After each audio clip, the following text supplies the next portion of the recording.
أشهد أن لا إله إلا الله وحده لا شريك له وأشهد أن محمدا عبده ورسوله أما بعد فأعوذ بالله من الشيطان الرجيم بسم الله الرحمن الرحيم الحمد لله رب العالمين الرحمن الرحيم مالك يوم الدين إياك نعبد وإياك نستعين اهدنا الصراط المستقيم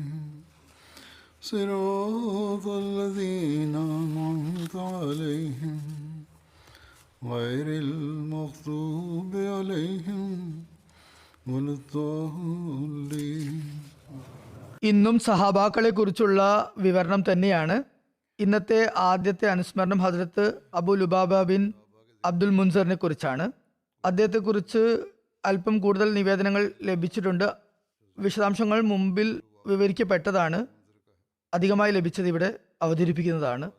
അല്ലാമ ഇബ്നു അബ്ദുൽ ബിർ തൻ്റെ ഗ്രന്ഥമായ അൽ ഇസ്തിയാബിൽ ഇപ്രകാരം എഴുതുന്നു: ഹജറത്ത് അബ്ദുല്ല ബിൻ അബ്ബാസ് റളിയല്ലാഹു അൻഹു വിശുദ്ധ ഖുർആനിലെ ഒരു ആയത്തായ വആഖറൂന അതറഫു ബിദുനൂബിഹിം ഖലതു അമലൻ സ്വാലിഹൻ വആഖറ സയ്യ, അതായത് കുറച്ച് ആളുകൾ തങ്ങളുടെ പാപങ്ങൾ ഏറ്റു പറഞ്ഞു, അവർ തങ്ങളുടെ സൽക്കർമ്മങ്ങളും മറ്റു ദുഷ്കർമ്മങ്ങളും ഇടകലർത്തുകയും ചെയ്തു.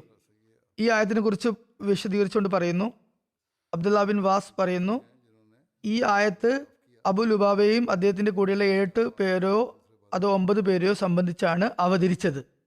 ഇവരെല്ലാവരും തബൂക്ക് വേളയിൽ യുദ്ധത്തിൽ നിന്നും പിന്നിലാക്കപ്പെട്ടവരായിരുന്നു. പിന്നീട് അവർക്ക് അതിൽ പശ്ചാത്താപമുണ്ടായി. ദൈവസമക്ഷം അവർ തൗബ ചെയ്യുകയും സ്വയം തൂണുകളിൽ ബന്ധിക്കുകയും ചെയ്യുകയുണ്ടായി. അവരുടെ സൽക്കർമ്മം എന്നത് ഇവിടെ പറഞ്ഞ പശ്ചാത്താപവും അവരുടെ ദുഷ്കർമ്മം എന്നത് ജിഹാദിൽ നിന്നും വിട്ടുനിന്നു എന്നതുമാണ്. മുജമ്മ ബിൻ ജാരിയിൽ നിന്നുള്ള നിവേദനം: ഹദരത്ത് ഖുൻസ ബിൻത് ഖുദം ഹദരത്ത് ഉനൈസ് ബിൻ ഖതാദയുടെ ഭാര്യയായിരുന്നു. അദ്ദേഹം ഉഹദ് യുദ്ധത്തിൽ ഷഹീദായപ്പോൾ ഹദരത്ത് ഖൻസ ബിൻത് ഖുദാമിന്റെ പിതാവ് അവരുടെ വിവാഹം മുസൈന ഗോത്രത്തിലെ ഒരു വ്യക്തിയുമായി നടത്തി. അവർക്ക് അയാൾ ഇഷ്ടമായിരുന്നില്ല. ഹദരത്ത് ഖൻസ റസൂലുള്ളാഹി സ്വല്ലല്ലാഹു അലൈഹി വസല്ലമയുടെ സവിധത്തിൽ ഹാജരായി. തിരുനബി സല്ലല്ലാഹു അലൈഹി വസല്ലം അവരുടെ നിക്കാഹ് ഫസഖ് ചെയ്തു, ദുർബലപ്പെടുത്തി. ഹദരത്ത് ഖുൻസയെ ഹദരത്ത് ലുബാബ നിക്കാഹ് ചെയ്യുകയുണ്ടായി. അതിൽ അവർക്ക് ഹദരത്ത് സായിബ് ബിൻ അബു ലുബാബ എന്ന കുട്ടി ജനിച്ചു. അബ്ദുൽ ജബ്ബാർ ബിൻ വർദിൽ നിന്ന് നിവേദനം പറയുന്നു: ഞാൻ ഇബ്നു അബു മുലൈക്ക പറയുന്നതായി കേട്ടു. അബ്ദുല്ല ബിൻ അബി യസീദ് ഇപ്രകാരം പറയുകയുണ്ടായി: ഹജരത്ത് അബു ലുബാബ ഞങ്ങളുടെ അടുക്കലൂടെ പോകുമ്പോൾ ഞങ്ങൾ അദ്ദേഹത്തിന്റെ കൂടെ ഉണ്ടായിരുന്നു. അങ്ങനെ അദ്ദേഹം തന്റെ വീട്ടിൽ പ്രവേശിച്ചപ്പോൾ ഞങ്ങളും വീട്ടിലേക്ക് കയറി. ഞങ്ങൾ അവിടെ ഒരു വ്യക്തി കീറിപ്പറഞ്ഞ വസ്ത്രം ധരിച്ച് ഇരിക്കുന്നതായി കണ്ടു. അയാൾ ഇപ്രകാരം പറയുന്നുണ്ടായിരുന്നു: ഞാൻ റസൂലുള്ളാഹി സ്വല്ലല്ലാഹു അലൈഹി വസല്ലം ഇപ്രകാരം പറയുന്നതായി കേട്ടിട്ടുണ്ട്, വിശുദ്ധ ഖുർആൻ ഭംഗിയോടെ പാരായണം ചെയ്യാത്ത വ്യക്തി നമ്മിൽ പെട്ടവനല്ല. അടുത്ത അനുസ്മരണം ഹദ്രത്ത് അബു അസിയ ബിൻ സാബിത് ബിൻ നുഅ്മാനെ കുറിച്ചാണ്. ഒരു നിവേദനം പ്രകാരം വന്നിരിക്കുന്നു: ഹദ്രത്ത് അബു സിയ തിരുനബി സല്ലല്ലാഹു അലൈഹി വസല്ലമയുടെ കൂടെ ബദർ യുദ്ധത്തിന് വേണ്ടി പുറപ്പെട്ടു. എന്നാൽ അദ്ദേഹത്തിന്റെ കണങ്കാലിൽ കല്ലിന്റെ അഗ്രം തട്ടിയതിനാൽ മുറിവ് പറ്റുകയും അക്കാരണത്താൽ അദ്ദേഹം തിരിച്ചു വരികയും ചെയ്തു. തിരുനബി സല്ലല്ലാഹു അലൈഹി വസല്ലം എന്നിരുന്നാൽ കൂടി ബദറിൽ അദ്ദേഹത്തിന്റെ പങ്ക് അദ്ദേഹത്തിന് ഉള്ള വിഹിതം മാറ്റിവെക്കുകയുണ്ടായി. അടുത്ത അനുസ്മരണം തിരുനബി സല്ലല്ലാഹു അലൈഹി വസല്ലം സ്വതന്ത്രനാക്കിയ അടിമ ഹസ്രത്ത് അൻസയെ കുറിച്ചാണ്. ഹസ്രത്ത് അൻസയുടെ വിളിപ്പേര് അബു മസ്റൂ എന്നും ചിലരുടെ വീക്ഷണത്തിൽ അബു മിസ്രഹ് എന്നും വിവരിക്കപ്പെട്ടിട്ടുണ്ട്. ഹസ്രത്ത് അൻസ തലയിലാണ് ജനിച്ചത്. തറ എന്നത് യമന്റെയും ഹബ്ഷയുടെയും അബിസീനിയയുടെയും അടുത്തുള്ള സ്ഥലമാകുന്നു. അദ്ദേഹത്തിന്റെ ഹിജ്റത്തിനെ കുറിച്ച് ഇപ്രകാരം വന്നിരിക്കുന്നു: അദ്ദേഹം മദീനയിലേക്ക് ഹിജ്റത്ത് ചെയ്തപ്പോൾ ഹജരത്ത് ഉമ്മു കുൽസൂം, അതായത് ഹജരത്ത് കുൽസൂം ബിൻ ഹദമിന്റെ വീട്ടിലാണ് തങ്ങിയിരുന്നത്. ചില നിവേദനങ്ങളുടെ അടിസ്ഥാനത്തിൽ അദ്ദേഹം ഹജരത്ത് സാദ് ബിൻ ഖേസമയുടെ അടുക്കലാണ് തങ്ങിയിരുന്നത്. ഇമാം സുഹരി പറയുന്നു, തിരുനബി സല്ലല്ലാഹു അലൈഹി വസല്ലം ലോഹറിന് ശേഷം കൂടിക്കാഴ്ച നടത്താൻ വേണ്ടി വരുന്നവർക്ക് അനുമതി നൽകിയിരുന്നു. തിരുനബി സല്ലല്ലാഹു അലൈഹി വസല്ലമിൽ നിന്നും അവർക്ക് വേണ്ടി ഹജരത്ത് ഖൻസയാണ് അനുവാദം വാങ്ങിയിരുന്നത്. വീട്ടിൽ ചെന്ന് വിവരം അറിയിക്കുക, കൂടിക്കാഴ്ചക്ക് വരുന്നവരെ സംബന്ധിച്ച് അറിയിപ്പ് നൽകുന്ന ജോലി അദ്ദേഹത്തിനായിരുന്നു. അടുത്ത വിവരണം ഹജരത്ത് മർസദ് ബിൻ അബി മർസദിനെ കുറിച്ചാണ്. ഇമ്രാൻ ബിൻ മന്നാഹ് പറയുന്നു, അബു മർസദും അദ്ദേഹത്തിന്റെ മകൻ മർസദ് ബിൻ അബി മർസദും മദീനയിലേക്ക് ഹിജ്റത്ത് ചെയ്തപ്പോൾ രണ്ടുപേരും ഹജരത്ത് കുൽസും ബിൻ ഹിദമിന്റെ അടുക്കലാണ് തങ്ങിയിരുന്നത്. മുഹമ്മദ് ബിൻ ഉമർ പറയുന്നു, ഇദ്ദേഹം ഉഹദ് യുദ്ധത്തിലും പങ്കെടുക്കുകയുണ്ടായി. രജി യുദ്ധത്തിലാണ് അദ്ദേഹം ഷഹീദായത്. ഹജരത് മർസദിന്റെ ഒരു മകനായ ഒനേസ് ബിൻ മർസദ് അൽ ഖനവിയെ കുറിച്ചും ഇപ്രകാരം വന്നിരിക്കുന്നു. അദ്ദേഹത്തെ അനസ് എന്നും പറയാറുണ്ട്, പക്ഷെ അധിക സ്ഥലത്തും അനീസ് എന്നാണ് കാണപ്പെടുന്നത്. അദ്ദേഹം മക്ക വിജയത്തിലും ഹുനൈൻ യുദ്ധത്തിലും തിരുനബി സല്ലല്ലാഹു അലൈഹി വസല്ലമയുടെ സഹയാത്രികനായിരുന്നു. ഇബ്നു ഹജർ ഹജരത്ത് മർസദ് ഹിജ്റ വർഷം 4 സഫർ മാസത്തിലാണ് ഷഹീദായത് എന്ന് പറയുന്നു. അടുത്ത അനുസ്മരണം ഹജരത്ത് അബു മർസദ് കനാസ് ബിൻ അൽ ഹുസൈൻ അൽ ഖനവിയെ കുറിച്ചാണ്. അദ്ദേഹത്തിന്റെ പേര് കന്നാസ് എന്നായിരുന്നു. പിതാവിന്റെ പേര് ഹുസൈൻ ബിൻ യർമു എന്നാണ്. അദ്ദേഹത്തിന്റെ പേരിനെ സംബന്ധിച്ചും വ്യത്യസ്ത അഭിപ്രായങ്ങളുണ്ട്. ചിലരുടെ വീക്ഷണത്തിൽ അദ്ദേഹത്തിന്റെ പേര് കന്നാസ് ബിൻ ഹുസൈൻ എന്നും മറ്റു ചിലരുടെ അഭിപ്രായത്തിൽ ഹുസൈൻ ബിൻ കന്നാസ് എന്നുമാണ്. അതുപോലെ തന്നെ അദ്ദേഹത്തിന്റെ പേര് ഐമൻ എന്നും പറയപ്പെടുന്നുണ്ട്.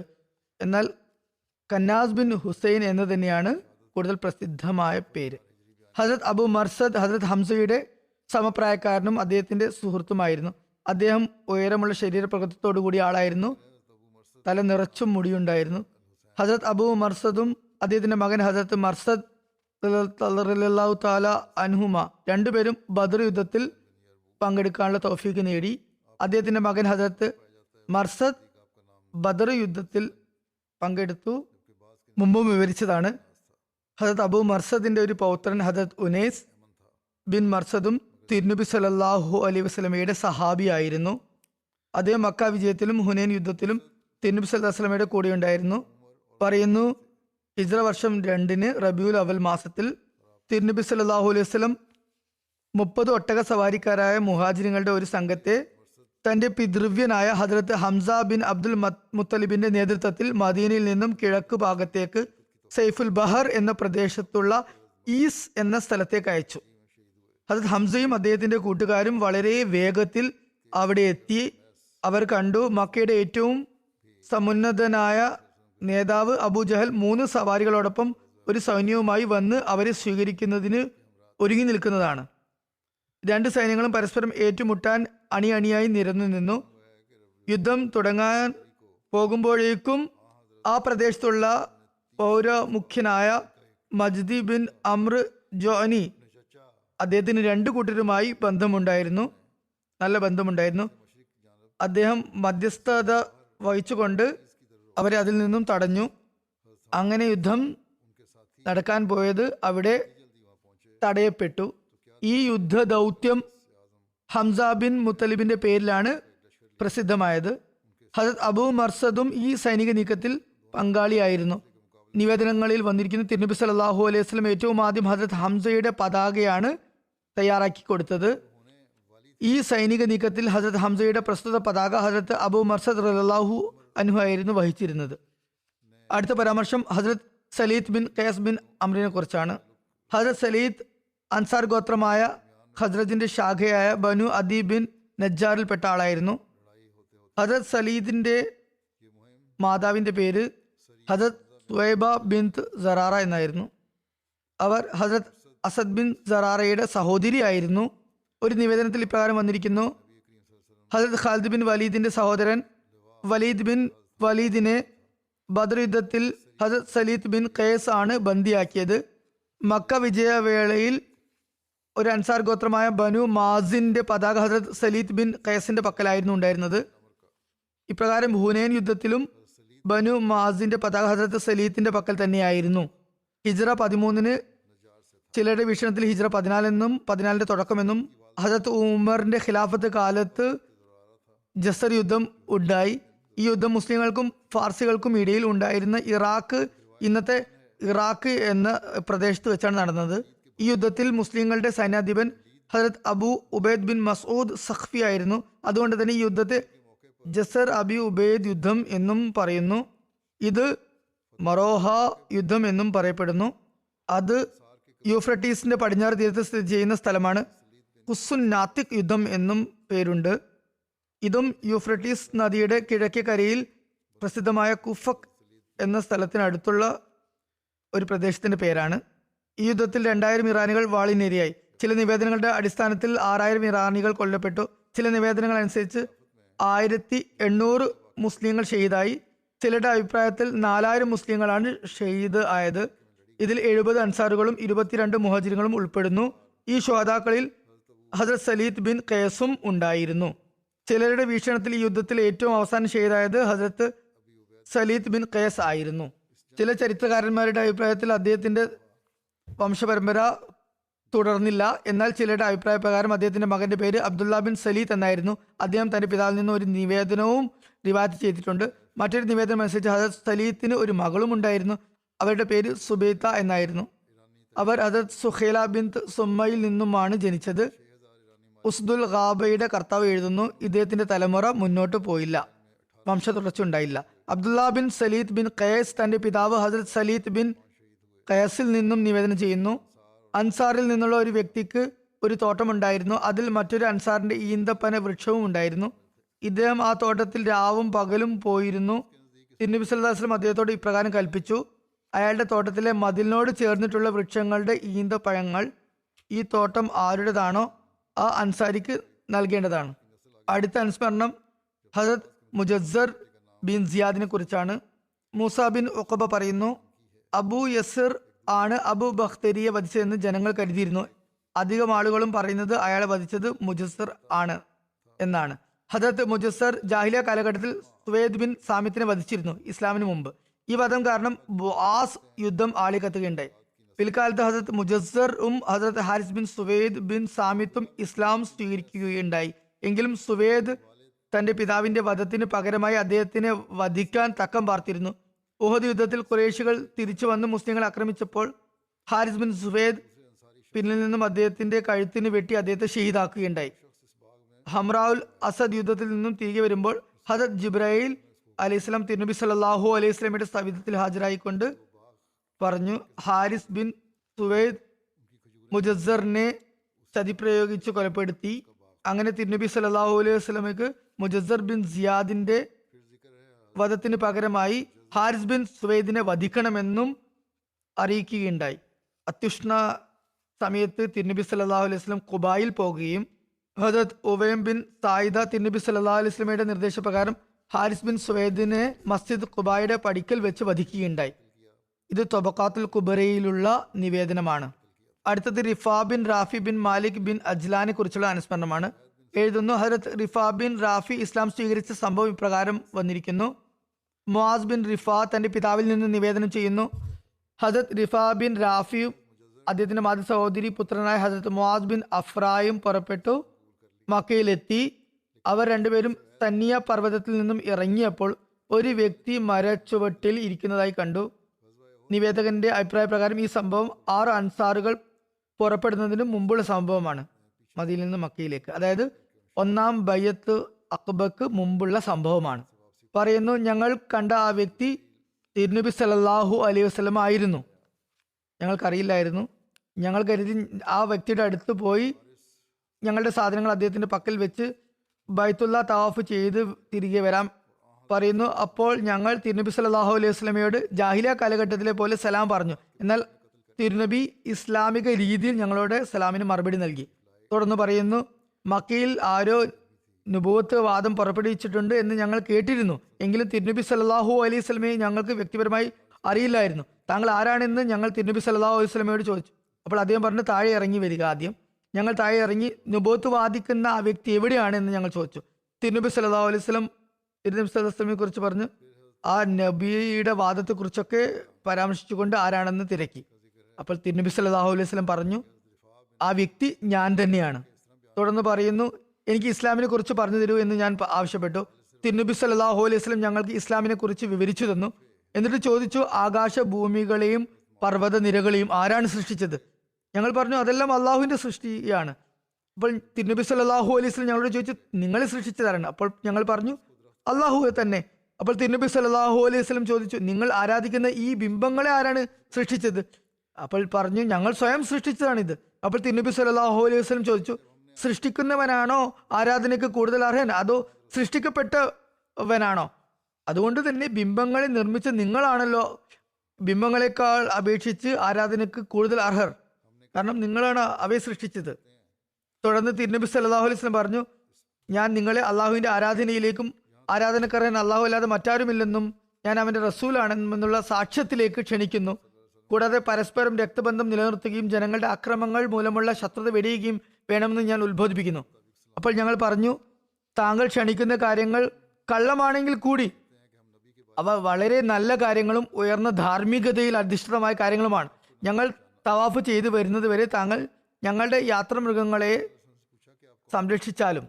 മുആസ് ബിൻ അഫ്ര തിരുനബി സല്ലല്ലാഹു അലൈഹി വസല്ലമയുടെ അടുക്കൽ തന്നെ ഇരുന്നു.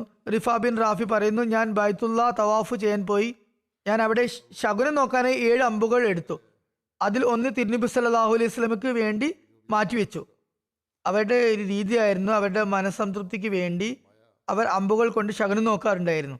എന്നിട്ട് പറഞ്ഞു, ഞാൻ ബൈത്തുള്ളയിലേക്ക് ശ്രദ്ധ തിരിച്ച് ഇപ്രകാരം ദുആ ചെയ്തു, അള്ളാഹുവെ, മുഹമ്മദ് സല്ലല്ലാഹു അലൈഹി വസല്ലം ഏതു കാര്യത്തിലേക്കാണോ ഞങ്ങൾ ക്ഷണിക്കുന്നത് അത് സത്യപൂർണ്ണമാണെങ്കിൽ നീ 7 തവണയും എന്നെ കൊണ്ട് പിറകിൽ നിന്നാണ് എടുക്കേണ്ടത്. തിരുനബിയുടെ പേരിലുള്ള അമ്പ് തന്നെ എടുപ്പിക്കണമേ. ഞാൻ 7 തവണയും അമ്പെടുത്തപ്പോൾ ഓരോ തവണയും തിരുനബിക്ക് വേണ്ടി മാറ്റിവെച്ച അതേ അമ്പ് തന്നെയാണ് എൻ്റെ കയ്യിൽ തടഞ്ഞത്. ശേഷം ഞാൻ അഷ്ഹദു അല്ലാ ഇലാഹ ഇല്ലല്ലാഹ് വഅഷ്ഹദു അന്ന മുഹമ്മദൻ റസൂലോ എന്ന് ഉറക്കെ പ്രഖ്യാപിച്ചു. അത് കേട്ട് ജനങ്ങളൊക്കെ എൻ്റെ അടുത്ത് തടിച്ചുകൂടി. എന്നിട്ട് പറഞ്ഞു, ഈ വ്യക്തി ഭ്രാന്തനാണ്, സാബിയാണ്, പൂർവികയുടെ മതം ഉപേക്ഷിച്ച വ്യക്തിയാണ്. അപ്പോൾ ഞാൻ പറഞ്ഞു, നിങ്ങൾ ഭ്രാന്തനെന്നും സാബി എന്നും പറയുന്ന ആ വ്യക്തി മൂമിനായ വ്യക്തിയാണ്. പിന്നെ ഞാൻ വിശ്വാസിയാണ്. പിന്നെ ഞാൻ മക്കയിലെ ഉയർന്ന പ്രദേശത്തേക്ക് പോയി. മുആദ് എന്നെ കണ്ടപ്പോൾ പറഞ്ഞു, റിഫ ഇപ്പോൾ തിരിച്ചു വരുമ്പോൾ പോകുമ്പോൾ അദ്ദേഹത്തിനില്ലാത്ത ഒരു പ്രകാശഭരിതമായ മുഖത്തോടെയാണ് തിരിച്ചു വരുന്നത്. അതായത് ഇപ്പോൾ അദ്ദേഹത്തിന് ലഭ്യമായിരിക്കുന്ന ആ നൂറുള്ള മുഖം, പ്രകാശഭരിതമായ മുഖം കലിമ ചൊല്ലുന്നതിന് മുമ്പ് അദ്ദേഹത്തിന് ലഭിച്ചിട്ടുണ്ടായിരുന്നില്ല. അങ്ങനെ ഞാൻ വരികയും ഇസ്ലാം സ്വീകരിക്കുകയും ചെയ്തു. റസൂലുള്ളാഹി സ്വല്ലല്ലാഹു അലൈഹി വസല്ലം ഞങ്ങൾക്ക് സൂറ യൂസുഫും അതുപോലെ ഇഖ്റ ബിസ്മി റബ്ബിക്കല്ലദീ ഖലഖും ഓതി കേൾപ്പിച്ചു. പിന്നെ ഞങ്ങൾ തിരിച്ചുപോയി.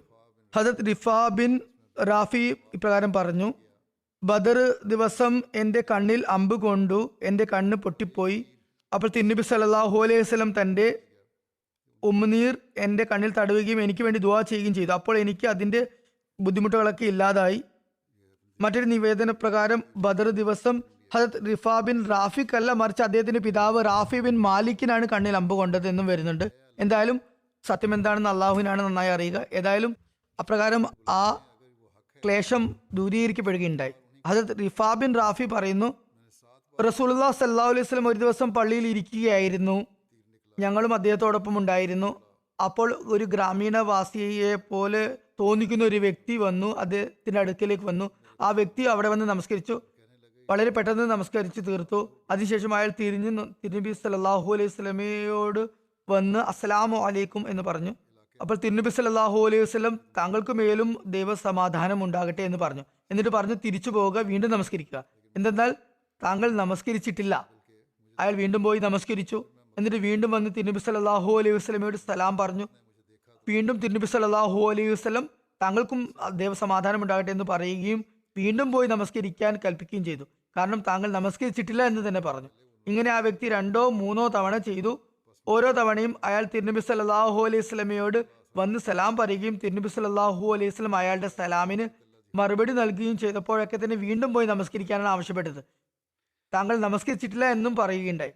അപ്പോൾ അവിടെ ഉണ്ടായിരുന്നവർ നമസ്കാരം ചുരുക്കി നമസ്കരിക്കുന്ന, ലാഘവത്തോടെ നമസ്കരിച്ചിട്ടുള്ള വ്യക്തി നമസ്കരിച്ചിട്ടില്ല എന്ന അവസ്ഥയാണല്ലോ എന്ന് കരുതി അവരൊക്കെ ഭയപ്പെട്ടു. തിരുനബി സല്ലല്ലാഹു അലൈഹി വസല്ലമയ്ക്ക് ചുറ്റും സഹാബാക്കൾ ഉണ്ടായിരുന്നു. അവർക്ക് അത് കേട്ട് വളരെ ഭയം തോന്നി. അതായത് വളരെ ഹ്രസ്വമായ നമസ്കാരം പിന്നെ നമസ്കാരമായി ഗണിക്കപ്പെടുകയില്ല എന്നാണല്ലോ അത് അർത്ഥമാക്കുന്നത്. ഹുസൂർ പറയുന്ന ഈ കാര്യത്തെക്കുറിച്ച് നമ്മളും ആത്മപരിശോധന നടത്തേണ്ടിയിരിക്കുന്നു. എന്തായാലും അവസാനം ആ വ്യക്തി ഇപ്രകാരം പറഞ്ഞു, ഞങ്ങൾക്ക് നമസ്കരിച്ച് കാണിച്ചു തന്നാലും പഠിപ്പിച്ചു തന്നാലും, ഞാനും മനുഷ്യനല്ലേ, ദുർബലനായ മനുഷ്യനല്ലേ, ഞാൻ ശരിയാക്കാൻ വേണ്ടി ശ്രമിച്ചാലും എന്നിൽ നിന്നും പാകപ്പിഴകൾ ഉണ്ടായേക്കാം.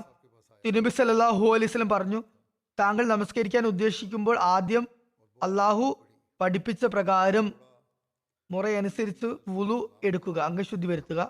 പിന്നെ നിങ്ങൾക്ക് ഖുർആൻ എന്തെങ്കിലും ഭാഗം മനപ്പാടം അറിയുമെങ്കിൽ അത് ചൊല്ലുക, അല്ലെങ്കിൽ അൽഹംദുലില്ലാ, അല്ലാഹു അക്ബർ, ലാ ഇലാഹ ഇല്ലല്ലാഹ് എന്ന് പറയുക.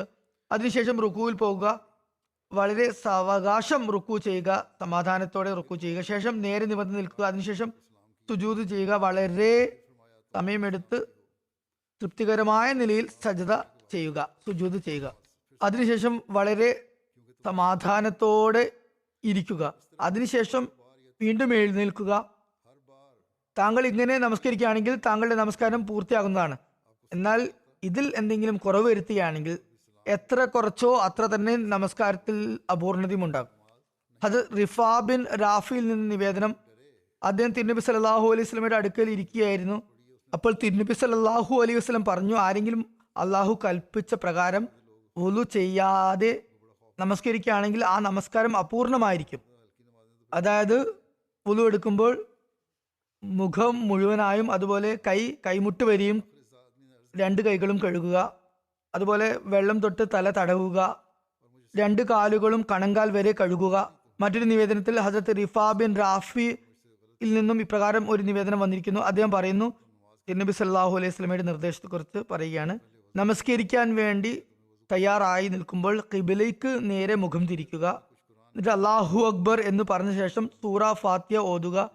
നിങ്ങൾ ഇഷ്ടമുള്ള അത്ര, നിങ്ങൾക്ക് ഓർമ്മയുള്ള അത്ര ഖുർആനിൽ നിന്നും ഭാഗം നിങ്ങൾ ഓതുക. അതുപോലെ തന്നെ റുക്കൂ ചെയ്യുന്ന അവസരത്തിൽ 2 കൈപ്പത്തികളും കാൽമുട്ടുകൾക്ക് മേൽ വെക്കുക. അതുപോലെ തന്നെ നടു കൃത്യമായി മടക്കി വെക്കുക. തിരുനബി സല്ലല്ലാഹു അലൈഹി വസല്ലം പറഞ്ഞു, സുജൂദ് ചെയ്യുമ്പോൾ വളരെ സമയമെടുത്ത് സാവകാശത്തോടെ സുജൂദ് ചെയ്യുക. സുജൂദിൽ നിന്നും എഴുന്നേൽക്കുമ്പോൾ ഇടതു തൊടയിൽ ഇരിക്കുകയും ചെയ്യുക. അടുത്ത അനുസ്മരണം ഹദരത്ത് ഉസൈദ് ബിൻ മാലിക് ബിൻ റബിയയെ കുറിച്ചാണ്. ഉസ്മാൻ ബിൻ ഉബൈദുല്ലാഹിൽ നിന്ന് നിവേദനം, ഞാൻ അബു ഉസൈദിനെ അദ്ദേഹത്തിന്റെ താടി മഞ്ഞ നിറമാക്കിയതായി കണ്ടിട്ടുണ്ട്. ഇബ്നു ഇസ്ഹാഖ് പറയുന്നു, Abu Usaid bin Malik bin Rabia Badr യുദ്ധത്തിൽ പങ്കെടുത്തിരുന്നു. അദ്ദേഹത്തിന്റെ വാർദ്ധക്യകാലത്ത് അദ്ദേഹത്തിന്റെ കാഴ്ച നഷ്ടപ്പെട്ടപ്പോൾ അദ്ദേഹം പറഞ്ഞു, ഇന്ന് ഞാൻ ബദറിന്റെ മൈതാനത്തിലാണുള്ളതെങ്കിൽ എനിക്ക് കാഴ്ച ഉണ്ടെങ്കിൽ മലക്കുകൾ ഇറങ്ങി വന്ന ആ താഴ്വാരം ഞാൻ നിങ്ങൾക്ക് കാണിച്ചു തന്നേനെ. എനിക്ക് അക്കാര്യത്തിൽ യാതൊരു സംശയമോ സന്ദേഹവും ഇല്ലാത്ത നിലയിൽ എനിക്ക് കാണിച്ചു തരാൻ സാധിക്കും. അബു ഉസൈദ് ബിൻ മാലിക് ബിൻ റബിയ സായിദിൽ നിന്ന് നിവേദനം, അദ്ദേഹം പറയുന്നു, ഞങ്ങൾ തിരുനബി സല്ലല്ലാഹു അലൈഹി വസല്ലമയുടെ സമക്ഷം ഇരിക്കുകയായിരുന്നു. അപ്പോൾ ബനു സൽമയിലെ ഒരു വ്യക്തി അങ്ങോട്ട് വന്നു.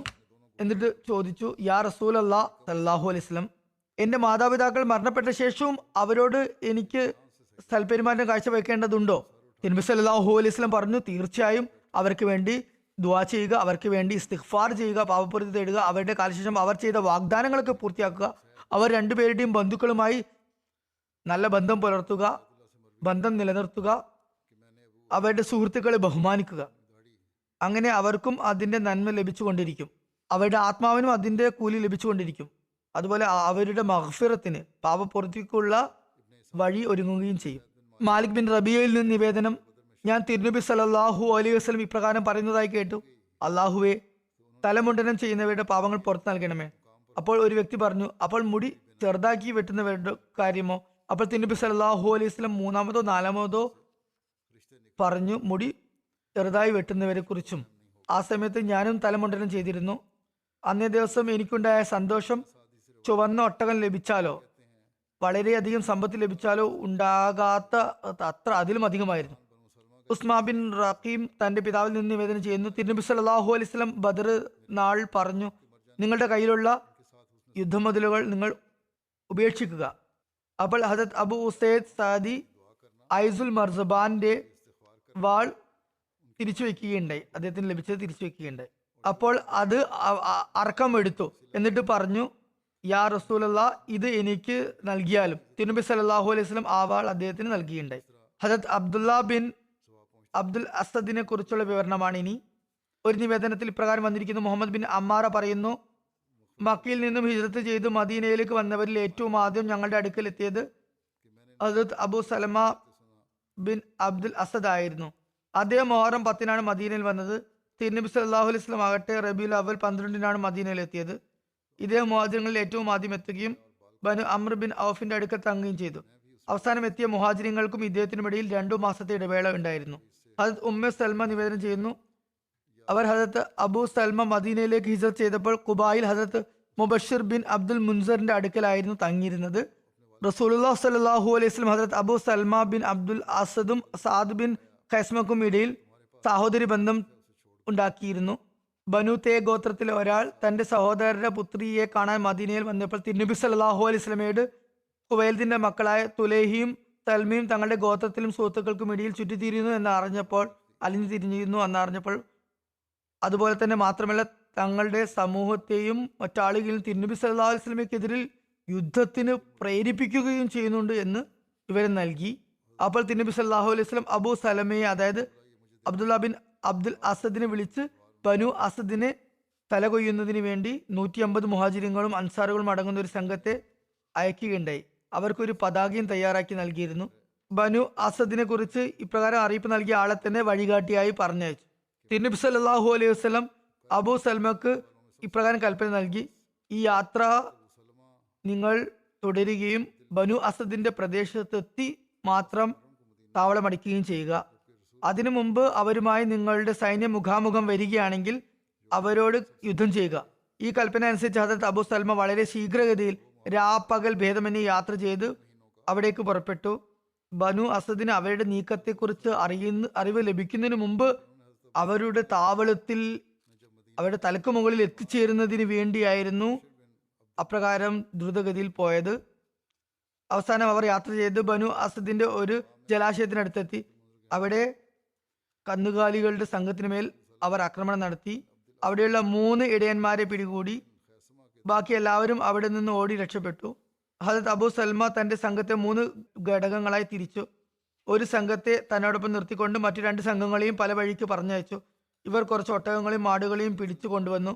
എന്നാൽ ആരെയും മറ്റു വ്യക്തികളെയൊന്നും പിടിക്കാൻ അവർക്ക് സാധിച്ചില്ല. അതിനുശേഷം ഹദരത്ത് അബൂ സൽമ തിരിച്ച് മദീനയിലേക്ക് വന്നു. സീറത്തുൽ ഹൽബിയയിലുള്ള ഉദ്ധരണിയാണ് ഇവിടെ കേൾപ്പിച്ചത്. അമർ ബിൻ സൽമ പറയുന്നു, ഹദരത്ത് അബൂ സൽമ ബദർ ഉഹദ് യുദ്ധങ്ങളിൽ ഭാഗവാക്കായിരുന്നു. അബൂ ഉസാമ ജോഷമിയാണ് ഉഹദ് യുദ്ധത്തിൽ അദ്ദേഹത്തിന് പരിക്കേൽപ്പിച്ചത്. അയാൾ ഹദരത്ത് അബൂ സൽമയുടെ കൈത്തണ്ടയിൽ കുന്തം കൊണ്ട് അടിക്കുകയുണ്ട്. ഹദരത്ത് അബൂ സൽമ 1 മാസത്തോളം ഈ പരിക്ക് ചികിത്സിച്ചുകൊണ്ടിരുന്നു. അത് പ്രത്യക്ഷത്തിൽ ഭേദമായെങ്കിലും മുറിവ് ഉണങ്ങിയെങ്കിലും ആ പരിക്ക് ബാഹ്യദൃഷ്ടിയാൽ പ്രകടമായിരുന്നില്ലെങ്കിലും അത് തീർത്തും മാഞ്ഞു പോയിരുന്നെങ്കിലും അതിന്റെ അവശേഷിപ്പുകൾ ഉണ്ടായിരുന്നു. തിരുനബി സല്ലല്ലാഹു അലൈഹി വസല്ലം ഹിജ്റത്തിന്റെ 35-ാം മാസം മുഹറം മാസത്തിൽ ഒരു സൈനിക സംഘത്തിൽ അദ്ദേഹത്തെ ഖത്തൻ ബിൻ ബനു അസദിന്റെ അടുത്തേക്ക് അയച്ചു. ഖത്തനെ സംബന്ധിച്ച് പറയുന്നു, ഇത് അനീസ നജദിന്റെയും ഖൈബറിന്റെയും ഇടയിലുള്ള ഒരു പർവ്വത പ്രദേശമാണ്. അതിന്റെ വടക്ക് ഭാഗത്ത് ബനു അസദ് ബിൻ ഖസീമയാണ് വസിക്കുന്നത്. ഏതായിരുന്നാലും അവർ 10-ലധികം രാത്രികൾ മദീനക്ക് പുറത്ത് താമസിച്ച ശേഷം തിരിച്ചു വരുമ്പോഴേക്കും അദ്ദേഹത്തിന്റെ മുറിവ് വീണ്ടും വഷളായി. അദ്ദേഹം വീണ്ടും രോഗബാധിതനാകുകയും ഹിജ്റ വർഷം 4 ജമാദിൽ ആഖിർ മാസം 3-ാം ദിവസം വഫാത്താകുകയും ചെയ്തു. അബു ഖിലാബിയിൽ നിന്നുള്ള നിവേദനം, തിരുനബി സല്ലല്ലാഹു അലൈഹി വസല്ലം ഹദരത്ത് അബൂ സലമ ബിൻ അബ്ദുൽ അസദിന്റെ അടുക്കൽ രോഗവിവരങ്ങൾ അന്വേഷിക്കുന്നതിനായി രോഗശുശ്രൂഷയ്ക്കായി വന്നു. തിരുനബി സല്ലല്ലാഹു അലൈഹി വസല്ലം വന്ന അതേ സമയത്ത് തന്നെ അദ്ദേഹത്തിന്റെ മരണവും സംഭവിച്ചു. നിവേദകൻ പറയുന്നു, അവിടെ കൂടിയ സ്ത്രീകൾ പലതും പറയുന്നുണ്ടായിരുന്നു. അപ്പോൾ തിരുനബി സല്ലല്ലാഹു അലൈഹി വസല്ലം അവരോട് മിണ്ടാതിരിക്കാൻ പറഞ്ഞു. നിങ്ങൾ നിങ്ങളുടെ ആത്മാവിന്, നിങ്ങളുടെ ജീവന് വേണ്ടി നന്മയല്ലാതെ മറ്റൊന്നും പ്രാർത്ഥിക്കരുത്. കാരണം മയ്യത്തിന്റെ അടുക്കൽ മലക്കുകൾ ഉണ്ടായിരിക്കും. അല്ലെങ്കിൽ പറഞ്ഞു, മയ്യത്തിന്റെ കുടുംബക്കാരുടെ അടുക്കൽ മലക്കുകളുടെ സാന്നിധ്യം ഉണ്ടാകും. അതുകൊണ്ട് തന്നെ അവരുടെ പ്രാർത്ഥനയ്ക്ക് മലക്കുകൾ ആമീൻ എന്ന് പറയും. അതുകൊണ്ട് തങ്ങൾക്ക് വേണ്ടി നന്മയ്ക്കല്ലാതെ തിന്മയ്ക്ക് വേണ്ടി ഒരിക്കലും പ്രാർത്ഥിച്ചുകൂടാ. ഈ കരഞ്ഞു വിലപിക്കുന്നതിന് നമ്മുടെ നാട്ടിൽ സിയാപ്പ എന്നും പറയാറുണ്ട്. അതായത് നെഞ്ചത്ത് തല്ലി കരയുക, സ്വന്തം മോശം വരുത്തുന്നതിൽ സംസാരിക്കുക, അപകടത്തിന് വേണ്ടി പ്രാർത്ഥിക്കുക, ഇതൊക്കെ അങ്ങനെയൊന്നും ചെയ്യാൻ പാടില്ല. തുടർന്ന് തിരുനബി സല്ലല്ലാഹു അലൈഹി വസല്ലം പറഞ്ഞു, അള്ളാഹുവെ അദ്ദേഹത്തിന്റെ ഖബറിടം വിശാലമാക്കണമേ, അദ്ദേഹത്തിന്റെ ഖബർ പ്രകാശഭരിതമാക്കണമേ, അദ്ദേഹത്തിന്റെ പ്രകാശത്തെ നൂറിനെ വർദ്ധിപ്പിക്കണമേ, അദ്ദേഹത്തിന്റെ പാപങ്ങൾ പുറത്തു കൊടുക്കണമേ. അള്ളാഹുവെ, അദ്ദേഹത്തിന്റെ പദവികൾ സന്മാർഗസ്ഥിതരായ ആളുകളുടെ കൂട്ടത്തിൽ ഉയർത്തണമേ. അദ്ദേഹത്തിന്റെ സംതൃപ്ത കുടുംബത്തിൽ അദ്ദേഹത്തിന്റെ പ്രതിനിധികളെ ഉണ്ടാക്കണമേ. അല്ലയോ റബ്ബുൽ ആലമീൻ എന്ന് ദുആ ചെയ്തു. ഞങ്ങൾക്കും അവർക്കും പുറത്തു നൽകണമേ എന്നും ദുആ ചെയ്തു. തുടർന്ന് പറഞ്ഞു, ഒരാളുടെ ദേഹത്തിൽ നിന്നും ആത്മാവ് പുറപ്പെടുമ്പോൾ ആ വ്യക്തിയുടെ കണ്ണുകൾ ആ ആത്മാവിന്റെ ഭാഗത്തേക്ക് തുറക്കുന്നതായിരിക്കും.